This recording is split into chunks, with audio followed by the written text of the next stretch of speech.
2016 భారతదేశంలో వైకల్యం ఉన్నవాళ్ల హక్కుల విషయంలో అదొక కీలకమైన సంవత్సరం. ఎందుకంటే అప్పుడే ఈ చట్టమొచ్చింది, rights of persons with disabilities act 2016. ఇది కేవలం ఓ శాసనం కాదండి, ఒక పెద్ద మార్పుకు, ఒక విప్లవానికి నాంది పలికింది. సరే, బానే ఉంది.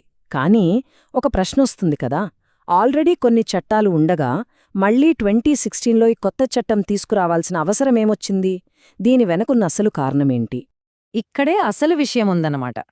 పాత పద్ధతి అంతా ఎలా ఉండేదంటే దానం, జాలి, వాళ్లకేదో సంక్షేమం కల్పిస్తున్నాం అనే ధోరణిలో. కాని 2016 చట్టం ఈ ఆలోచననే తలకిందులు చేసింది. ఇది ప్రాథమిక హక్కులు, ఆత్మగౌరవం బేస్ చేసుకునొచ్చింది. అంటే ఇది ఎవరో ఇచ్చే భిక్ష కాదు, వాళ్ల హక్కు అని బల్లగుద్ది చెప్పింది. అందుకే ఈ చట్టం ఒక కొత్త శకానికి నాంది పలికింది అంటున్నాం. ఇదేదో చిన్న మార్పు కాదు, దానధర్మాల స్థాయి నుండి గ్యారంటీయున్న హక్కుల వైపు వేసిన ఒక పెద్ద అడుగు.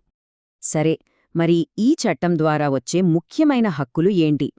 చాలా ఉన్నాయండి. విద్య, ఉద్యోగం దగ్గర్నుంచి ప్రభుత్వ ఆఫీసులు, బస్సులు, రైళ్లు ఇలాంటివన్నీ వాళ్లు కూడా సులభంగా వాడుకునేలా చేయడం, సామాజిక భద్రత ఇవ్వడం వరకు ఈ చట్టం ప్రభావం చాలా పెద్దది.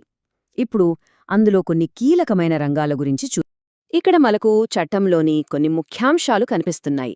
చూడ్డానికి ఇవి కేవలం అంకెల్లా అనిపించొచ్చు, కానీ ఈ అంకెల వెనుక ఉన్న అసలు అర్థమేంటి? ఇవి నిజంగా వ్యక్తుల జీవితాలను ఎలా మారుస్తున్నాయో ఇప్పుడు వివరంగా చూద్దాం.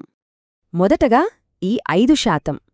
ప్రభుత్వ, ప్రైవేట్ రెండింటిలోనూ ఉన్నత విద్యాసంస్థల్లో 5% సీట్లు వికలాంగుల కోసం రిజర్వ్ చేశారు. దీనివల్ల వైకల్యమున్న విద్యార్థులు ఉన్నత చదువులు చదవడానికి అవకాశాలు ఎంతగానో పెరిగాయన్నమాట. అంతేకాదండోయ్, పేదరిక నిర్మూలన, గ్రామీణాభివృద్ధి పథకాలుంటాయి కదా, వాటిలో కూడా 5% రిజర్వేషన్. దీని ముఖ్య ఉద్దేశమేంటంటే ఆర్థికంగా వాళ్లని బలోపేతం చేయడం, అభివృద్ధి ఫలాల్లో వాళ్లకి కూడా సరైన వాటా దక్కేలా చూడటం. ఈ చట్టంలో ఉన్న మరో చాలా ముఖ్యమైన మంచి విషయమిది. సామాజిక భద్రత, పేదరిక నిర్మూలన పథకాల్లో వైకల్యం ఉన్న మహిళలకు ఏకంగా 25% అదనపు మద్దతు. అంటే వాళ్లుకున్న ప్రత్యేక సవాళ్లను, అవసరాలను ఈ చట్టం గుర్తించిందనమాట. ఈ చట్టం తెచ్చిన అతిపెద్ద మార్పుల్లో ఇదొకటి. అదేంటంటే గుర్తింపు పొందిన వైకల్యాల జాబితాను పెంచడం. ఇంతకుముందు చట్టంలో కేవలం 7 రకాల వైకల్యాల్నే గుర్తించేవాళ్లు. కాని ఈ కొత్త చట్టం ఆ సంఖ్యను ఏకంగా 21కి పెంచింది. చూడండి, autism, cerebral palsy, muscular dystrophy, acid దాడి బాధితులు, ఇలా ఎన్నో కొత్త కేటగిరీలను చేర్చారు. దీని ఫలితంగా ఇంతకుముందు చట్టం పరిధిలోకి రాని ఎంతోమందికిప్పుడు హక్కులు, ప్రయోజనాలు పొందే అర్హత వచ్చింది. సరే, హక్కులివ్వడం ఒకెత్తైతే వాటిని సరిగ్గా అమలు చేయడం ఇంకో ఎత్తు కదా. కాబట్టి ఇప్పుడు ఈ హక్కులు కేవలం కాగితాలకే పరిమితం కాకుండా వాటిని ఎలా అమలు చేస్తారు, ఎవరైనా పట్టించుకోపోతే జవాబుదారితనం ఎలా ఉంటుందో చూద్దాం. ఒకవేళ ఎవరికైనా హక్కులు అందలేదనుకోండి, లేదా ఉల్లంఘన జరిగిందనుకోండి, అప్పుడు ఏం చెయ్యాలి? దానికొక క్లియర్ ప్రొసీజరుంది. ఫస్ట్ స్టెప్, సంబంధిత ప్రభుత్వ ఆఫీసులో ఉండే గ్రీవెన్స్ రిడ్రెసల్ ఆఫీసర్కి కంప్లైంట్ ఇవ్వాలి. ఒకవేళ అక్కడ సమస్య తీరకపోతే నెక్స్ట్ లెవెల్, జిల్లా స్థాయి వికలాంగుల కమిటీకి వెళ్ళొచ్చు. అక్కడ కూడా పరిష్కారం దొరకకపోతే ఫైనల్గా రాష్ట్ర లేదా కేంద్ర వికలాంగుల కమిషనర్కు అప్పీల్ చేసుకునే అవకాశం కూడా కల్పించారు. ఈ చట్టానికి పటిష్టమైన అమలు యంత్రాంగం కూడా ఉంది. అంటే రూల్స్ బ్రేక్ చేస్తే కఠినమైన శిక్షలు తప్పవు. ఉదాహరణకు, వైకల్యం ఉన్నవాళ్లపై ఎవరైనా అఘాయిత్యాలకు పాల్పడితే వాళ్లకి 6 నెలల నుంచి 5 ఏళ్ల వరకు జైలు శిక్ష, ఫైన్ కూడా పడుతుంది. అలాగే వికలాంగులకు అందాల్సిన ప్రయోజనాలను ఎవరైనా మోసపూరితంగా పొందితే వాళ్లకు 2 ఏళ్ల వరకు జైలు లేదా ₹1,00,000 వరకు జరిమానా వేస్తారు. ఇక కంపెనీలు, సంస్థలు కూడా రూల్స్ పాటించకపోతే ఫైన్లు తప్పవు.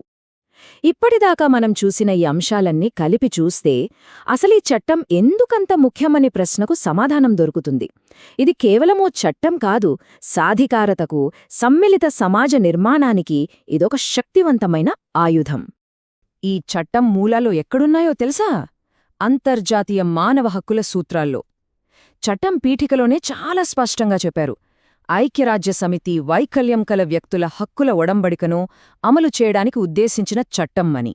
అంటే ఇది మన దేశానికే పరిమితం కాదు, ప్రపంచవ్యాప్తంగా జరుగుతున్న ఒక పెద్ద మార్పులో భాగం. కాబట్టి మనమందరం గుర్తుంచుకోవాల్సిన ఒక కీలకమైన విషయం ఉంది. ఈ చట్టం అంటే ఏదో ప్రత్యేకమైన ట్రీట్మెంట్ ఇవ్వడం కాదు, పౌరులందరికీ సమాన అవకాశాలను కల్పించడం అంతే. ఇది అందరినీ కలుపుకునిపోయే సమాజానికి ఒక బలమైన పునాది. చూశారు కదా, ఈ చట్టం ఒక శక్తివంతమైన సాధనం, కాని దాని విజయం మనందరి చేతుల్లోనే ఉంది. ఈ హక్కులు కాగితాలకే పరిమితం కాకుండా ప్రతి ఒక్కరికీ చేరాలంటే పౌరులుగా మన బాధ్యత ఏంటి ఒక్కసారి ఆలోచించండి.